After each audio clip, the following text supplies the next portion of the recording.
नमस्कार मंडळी, मी रोहिणी आणि आज आपण आपल्या चॅनलवरती पाहणार आहोत चटकदार असा टोमॅटो राईस. अगदी झटपट होतो आणि कमी साहित्यामध्ये होतो बरं का. हा टोमॅटो राईस आणि वरून लिंबू पिळलेला आणि मस्त असे खरपूस भाजलेले शेंगदाणे. आहाहा, काय कमालीचं कॉम्बिनेशन आहे. एकदा तुम्ही रेसिपी माझ्या पद्धतीने नक्की करून पहा. तर चला मग रेसिपीसाठी साहित्य थोडंफार कट करून घेतलेलं आहे.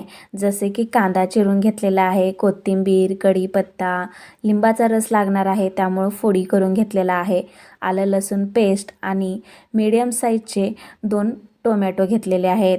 कांदा कमी आणि टोमॅटो अधिक घ्यायचा आहे कारण आपल्याला बनवायचा आहे टोमॅटो राईस.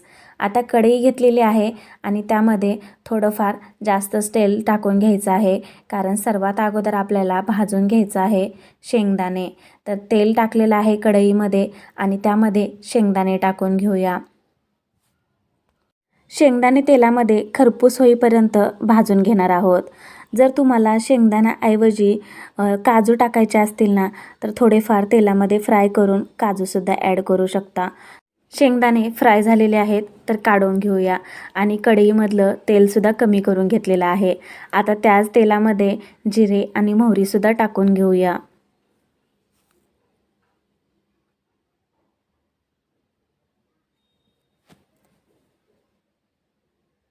जिरे मोहरी फुलल्यानंतर यामध्ये टाकणार आहोत बारीक चिरलेला कांदा आणि कांदा जो आहे ना तो तेलामध्ये अगदी मऊ होईपर्यंत परतून घेणार आहोत.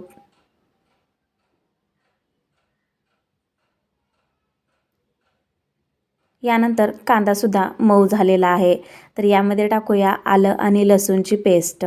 आलं लसूणची पेस्ट टाकल्यामुळं एक वेगळी चव येते टोमॅटो राईसला. छान असं सुगंध आणि चवसुद्धा येते. त्यामुळं आलं आणि लसूणची पेस्ट मात्र अजिबात स्किप करू नका. आलं आणि लसूण एखाद मिनिटभर परतून घेतलेला आहे. यामध्ये टाकूया आता खूप सारा टोमॅटो. आता टोमॅटो मऊ होईपर्यंत वाट पाहूया.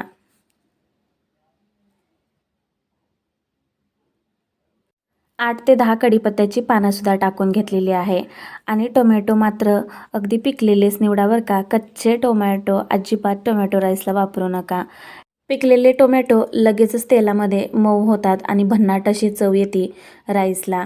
आणि पाहू शकता मस्त मऊ असे टोमॅटो जे आहेत ना ते तेलामध्ये छान असे परतले गेलेले आहेत.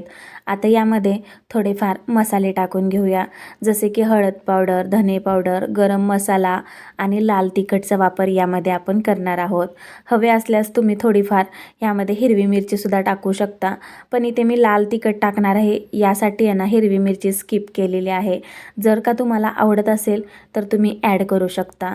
सर्व जे मसाले आहेत ना ते एकत्रित करून घेऊया, एकजीव करून घेऊया.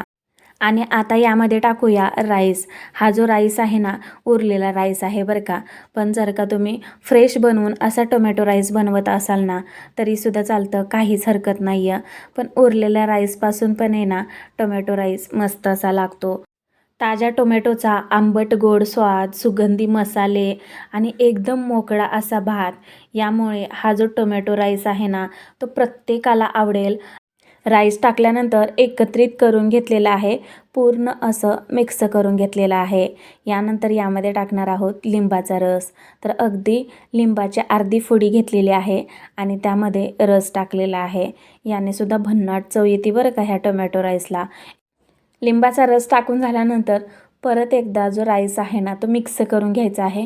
सर्व असा एकजीव करून घ्यायचा आहे आणि सर्वात शेवटी यावरती जाणार आहे बारीक चिरलेली खूप सारी कोथिंबीर. आणि झाले ना मंडळी कमी साहित्यामध्ये एकदम चटकदार झटपट असा टोमॅटो राईस. हा राईस तुम्ही तुमच्या टिफिनलासुद्धा घेऊन जाऊ शकता आणि लहान मुलंसुद्धा खूप आवडीने खातील बरं का. हा टोमॅटो राईस एवढा छान लागतो, स्वादिष्ट लागतो आणि खरंच चव आहे ना अप्रतिम आहे बरं का. तर मला वाटतं तुम्ही एकदा माझ्या पद्धतीने हा टोमॅटो राईस बनवून पहा. हा टोमॅटो राईस आणि त्यावरती भाजलेले खरपूस असे शेंगदाणे, आहाहाहा, काय चव आहे म्हणून सांगू. खरंच अप्रतिम. तर मग तुम्हीसुद्धा बनवा आणि एन्जॉय करा. आवडल्यास एक लाईक नक्की करा. भेटूया पुढच्या रेसिपीसोबत. तोपर्यंत हेल्दी खा आणि हेल्दी राहा. आणि अशाच नवनवीन रेसिपी पाहण्यासाठी आपल्या चॅनलला नक्की सबस्क्राईब करा. धन्यवाद.